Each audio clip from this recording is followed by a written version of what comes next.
5,000 ಕೋಟಿ ಖರ್ಚು ಮಾಡಿ ಮದುವೆ ಆಗಿರೋರಿದ್ದಾರೆ. ಉಚಿತ ಮದುವೆಯಲ್ಲಿ ಮದುವೆ ಆಗಿರೋರಿದ್ದಾರೆ.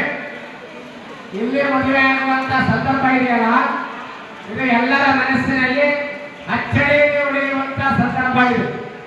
ಕಾರಣ ಏನು ಅಂದ್ರೆ ಸಂಸ್ಕಾರ ಅನ್ನೋದು ಬಹಳ ಮುಖ್ಯ ಇದೆ.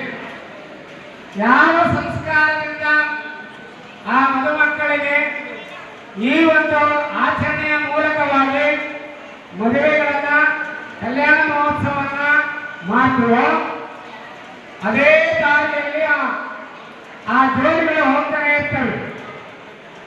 ಮನುಷ್ಯನಿಗೆ ಸಂಸ್ಕಾರ ಅನ್ನೋದು ಮುಖ್ಯ.